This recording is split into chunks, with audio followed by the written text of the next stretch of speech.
something else. Just thought of something else. So data governance is something I talk about a lot. It is literally the fundamental practice for an organisation to keep your data safe. Data governance is probably the single most important thing an organisation can do, and most organisations underinvest in it. I will tell you the most important thing that data governance can do for your organisation, and it is it can help cybersecurity and information security. Now, the important thing is they've got all the money. Data governance is usually very poor inside an organisation. But a well-run data governance program can help the cyber and information security people work out where to invest their cyber dollars. Because a good data governance program will work out what data is important, what data is sensitive, what data needs to be protected, and how it needs to be protected. And these are essential things that the cyber and information security folks need to know to action it.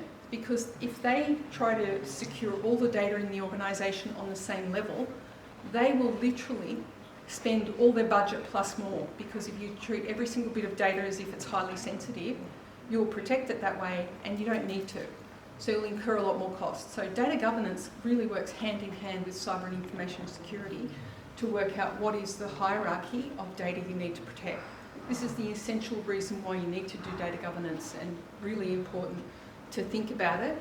And that will then drive the data integrity, because if you're running a data governance program, and if you think about the DIMBOK wheel that we all know and love, an important thing there is data quality as well as data acquisition.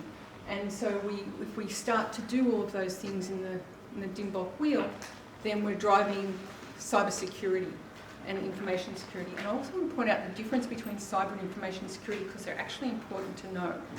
So cybersecurity is about protecting from external threats. So that's really about defending from people who are trying to break in, steal your data, and stuff like that. But information security is about maintaining the confidentiality, integrity, and availability of the data. They call it the CIA triad. And this is important because protecting it from external threats is one thing, but making sure that the data is safe and hasn't been changed. So if you have a pacemaker, one of the things I'd be worried about is, can a bad actor get in and change the data on that pacemaker? Because typically they're connected by Bluetooth to your phone nowadays. You know, there's all of these connectivity issues. So the really, really important thing is the integrity of that data. And that is an important thing. So the confidentiality, integrity, and availability of data is probably the thing that I worry most about when I'm working in an organisation.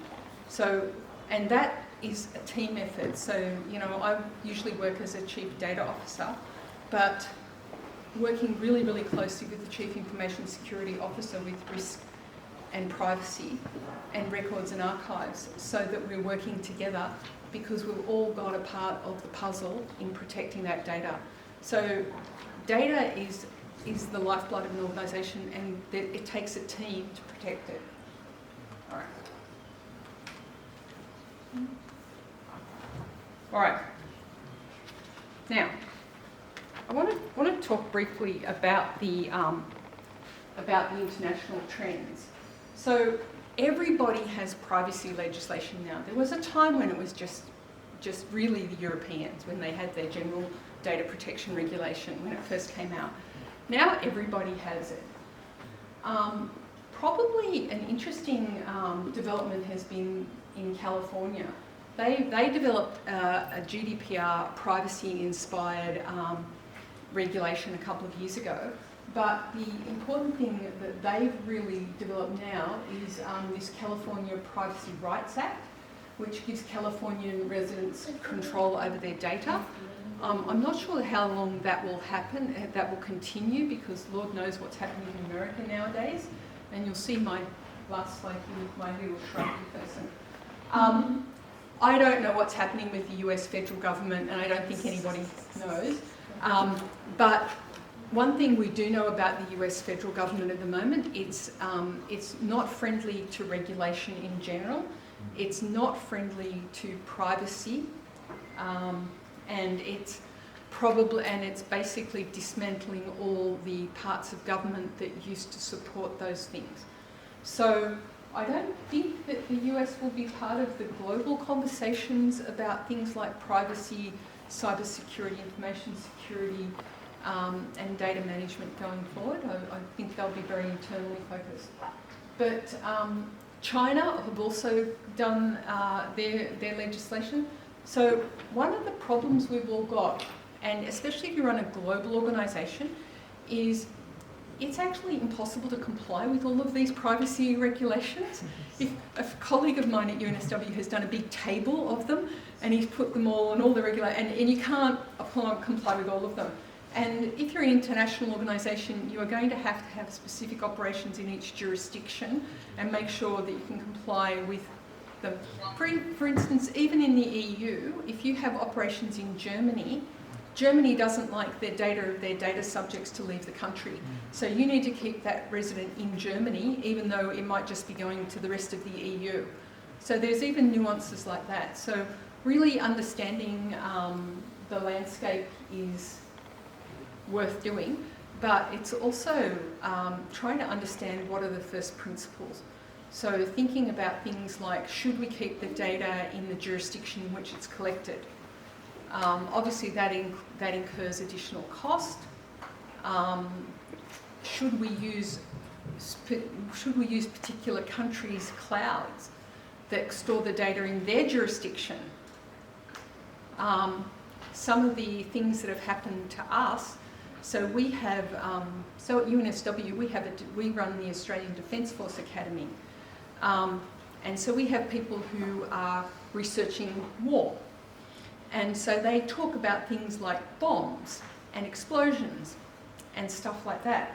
And there were some people travelling to Canada via the US, and they got stopped at the border. This was before COVID, so it was a while back. And they got stopped and questioned because they had been discussing war things in the learning management system, which was hosted in the US. And the US government wanted to talk to them about that at the border. They were held for 48 hours and questioned about it. Lord knows what would happen to them now. But literally, this is a thing you need to think about. You know, is your business going to be doing things that can get you in trouble when you're travelling? I don't know. But the main thing, I think, that everybody is just trying to protect their citizens' privacy at the end of the day. And one of the interesting things that I've found in working with the EU is, even if you can't fully comply, if you're trying to comply, they regard that very well. So don't let the enormity of needing to comply with privacy stop you from trying, because they tend to look on the fact that you're trying, and they're not out, typically countries aren't out to find smaller companies, they're trying to find Facebook, Google, Amazon. You know, they want to get those big targets. Yeah. So as long as you're on the journey, they tend to be keen to work with you, not against you, is what I will say, based on my own experience. Right. Now, Australia is uniquely placed. So one of the interesting strengths of Australia is our critical infrastructure legislation. So we were one of the early movers with that. This was actually started a number of years ago, and I was engaged on the negotiations when it was still a bill before it became legislation. And one of the things that really shook the cybersecurity establishment in Australia was some attacks by state actors on US electrical infrastructure, and there was also some industrial disputes that started to stop shipping from being active in Australia. And it started to make the cybersecurity people realise that critical infrastructure was a major thing that Australia needed to get on top of. Because we are an island nation, we need stuff to come here by boat. So any interruption to our shipping is a real problem for us. And you know, any kind of impact on our electrical infrastructure or our water infrastructure would be really damaging. So the government decided to do this legislation, and they brought together all of the major industrial players in this space, and for 2 years we negotiated what would go into that act. So it's had a lot of thought, and I was a small part of that. And at one time they were going to decide to regulate higher education, universities, as part of that. We actually managed to talk them out of that, but there is still a clause in the Act that the Minister can decide to designate any industry that they need to, whenever they need to. So that is an important thing, because you might be just tootling along thinking, oh, we're just doing our business. We're not part of SOCI, Security of Critical Infrastructure. Well, you might be. If something happens, the Minister can just go, you're in, and you need to understand this. But it's a pretty good framework, and it's been enhanced over the years, so there is good information out there to how you need to think about it. Because the other thing is, every business has critical infrastructure. Every organisation that is now a data-driven organisation, which is all of them, has infrastructure without which you cannot do business.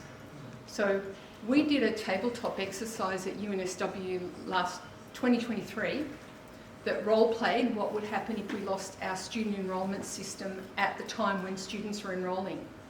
And we had some board members there, we had some senior executives, there was me and the Chief Information Security Officer, and it was quite hilarious to watch the dawning realisation on the faces of the board members and the senior executives when they realised that if we lost the student system in a basically 3-month period of the year, every student would just go to the next university, because it's a commodity. Like, they might like us, but if we can't enrol them, they'll just go to the next place. So we would lose a whole year's worth, potentially, of students, which would be very bad for us as a business, and we had a big data risk. So off the back of that exercise, we actually launched a big data risk management project with the cybersecurity and the data governance team to start to address that data risk.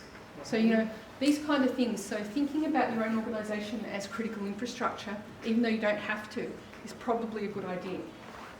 And then the other thing that we've done pretty well in Australia is this CPS 230 that I mentioned earlier. It's really worthwhile going and having a look at that. So one of the big problems with data governance is it's a big, scary word. People get confused by it. Nobody knows what it means. It's really problematic. So I've actually started talking about data risk management instead of data governance.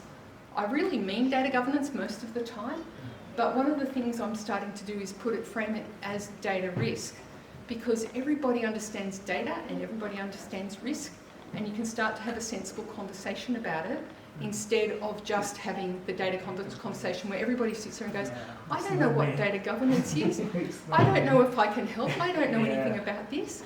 So that's been a big thing, and that's actually one of my learnings from running a data governance steering committee for 10 years at the University of New South Wales. I finished up there in January, and the data governance steering committee were not wanting to talk about anything. They would just sit there and let me and the data governance team talk. And we could never get any engagement from them. And when we launched this big data risk management project in late 2023, suddenly everybody wanted to talk because it made sense to them, it was accessible. So one of the things I do encourage people to think about is perhaps rebranding your data governance initiatives as data risk management, because you might get more engagement. So that's something to think about.